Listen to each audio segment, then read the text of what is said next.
Hi friends, welcome to Saritha's vlog. எல்லோரும் எப்படி இருக்கீங்க? நல்லா இருக்கீங்களா? சிறகடிக்க ஆசையில் வந்து பார்த்தீங்கன்னா, இப்போ வந்து மீனா வந்து அவங்க அம்மா வீட்டுக்கு போகிறாங்க. அவங்க அம்மா வீட்டுக்கு போனோன்னா மீனாவோட அம்மா வந்து சோகமாக இருக்காங்க. என்ன விஷயம்னு கேட்டோன்னா, இது மாதிரி வந்து சத்யாவோட துணி துவைச்சேன், சத்யாவோட சட்டை பாக்கெட்டில் வந்து சிகரெட்டு இதெல்லாம் இருந்துச்சு, அவன் வந்து சிட்டி கூட சேர்ந்து ரொம்ப வீணாக போயிட்டான்னு சொல்லி அவங்க ஃபீல் பண்ணுறாங்க.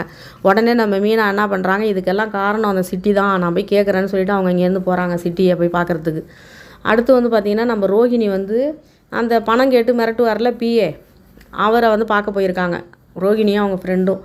அவர் என்ன கேட்குறாருன்னா, இது மாதிரி வந்துட்டு நான் ஜெயிலுக்கு போயிட்டு இப்போ தான் வந்திருக்கேன், எனக்கு எங்கேயுமே வேலையும் கொடுக்க மாட்டாங்க, எனக்கு வாடகைக்கு வீடும் கொடுக்க மாட்டாங்க, என் 2வது பொண்டாட்டி வந்து இப்போ அவங்க அம்மா வீட்டில் இருக்கா, அவகிட்டக்க வந்து நான் வெளிநாட்டுக்கு போயிருக்கேன்னு சொல்லியிருக்கேன், இப்போ நான் வெளிநாட்டிலேருந்து வந்திருக்கேன்னா அவள்கிட்ட ஃபோன் பண்ணி சொன்னேன், இப்போ வந்துட்டு நான் அவளை பார்க்க போகணுன்னா இப்போ வெளிநாட்டில் சம்பாரித்த காசெல்லாம் எங்கேன்னு கேட்பா, இப்போ வந்து நான் வந்து வாடகை வீட்டிலலாம் போய் கேட்க முடியாது, கொடுக்க மாட்டாங்க, சொந்தமாக நான் வீடு வாங்கி ஆகணும், அதனால் எனக்கு 30 லட்ச ரூபா பணம் வேணும்னு கேட்குறாரு.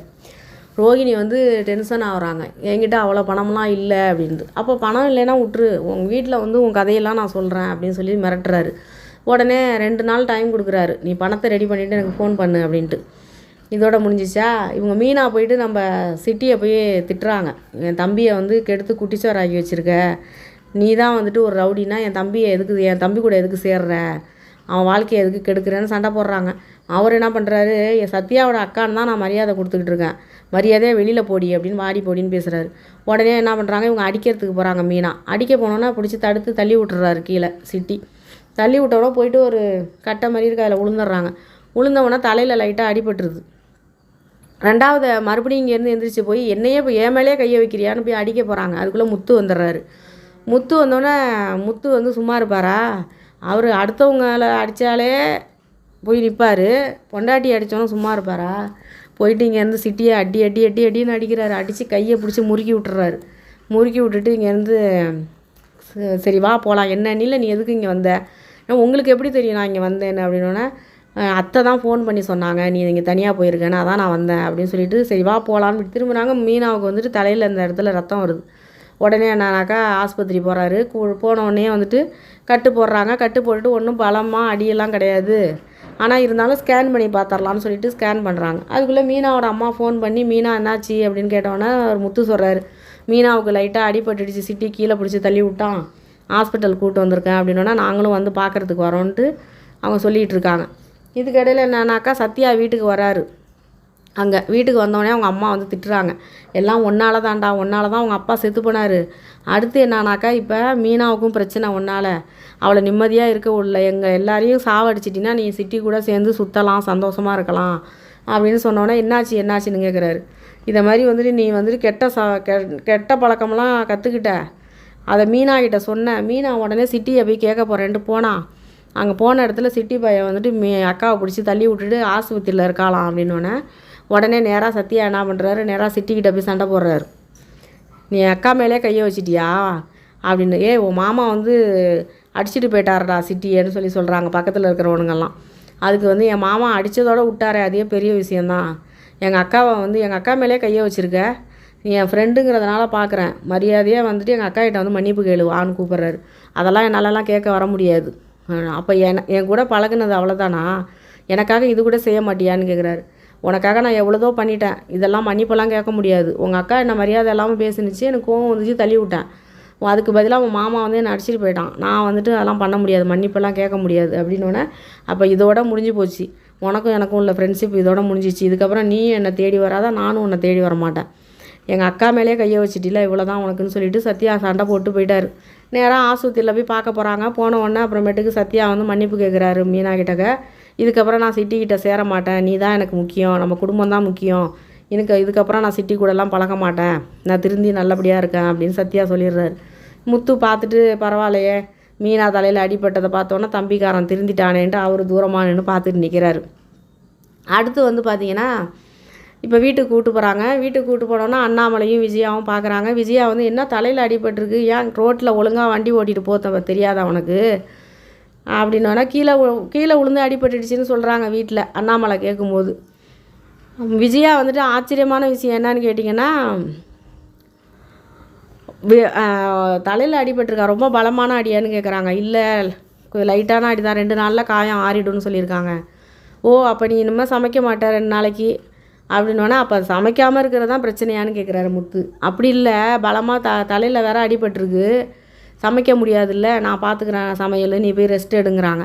அதுவே பெரிய விஷயம் தானே விஜயா இந்த அளவுக்கு பேசுகிறதே. உடனே வந்துட்டு முத்துவும் மீனாவும் வந்துட்டு அண்ணாமலைகிட்ட சொல்கிறாங்க, அம்மாவா இந்த அளவுக்கு பேசுகிறது ஆச்சரியமாக இருக்கேங்கிறாரு முத்து. உங்கள் அம்மாவை என்னாலே புரிஞ்சிக்க முடியல, நான் என்னடா பண்ணுறதுங்கிறாரு. இதோட இருக்கா. அடுத்து வந்து கேட்டிங்கன்னா, நம்ம ரோகிணி வந்து சிட்டியை பார்க்க போகிறாங்க. 30 லட்ச ரூபா பணம் எங்கேருந்து கொடுக்குறது, சிட்டியை பார்க்குவோன்னு அவங்க போகிறாங்க. அதுக்கு முன்னாடியே சிட்டி டென்ஷனில் உட்காந்துருக்காரு, கையை பிடிச்சி முத்து முறுக்கிட்டு போயிட்டார். சத்யா வந்து அக்காவோட பாசத்தால் இனிமேல் நான் உன் பக்கம் திரும்ப மாட்டேன்னு அவரு போயிட்டார். இப்போ கடுப்பாகி உட்காந்துருக்காரு சிட்டி.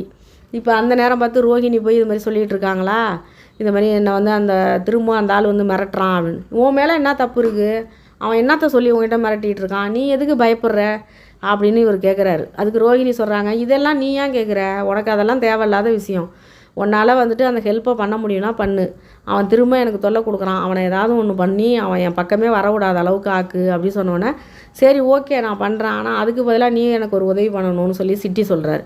உடனே ரோகிணி வந்து என்னால் உனக்கு என்ன ஹெல்ப் பண்ண முடியும் அப்படின்னோடனே, உன் கொழுந்தனார் தானே முத்து அப்படின்னோடனே, அது எப்படி உனக்கு தெரியும் அப்படின்னோடனே, சத்யா தான் என்கிட்ட சொன்னான், மீனாவோட தம்பி சத்யா தான் சொன்னான்.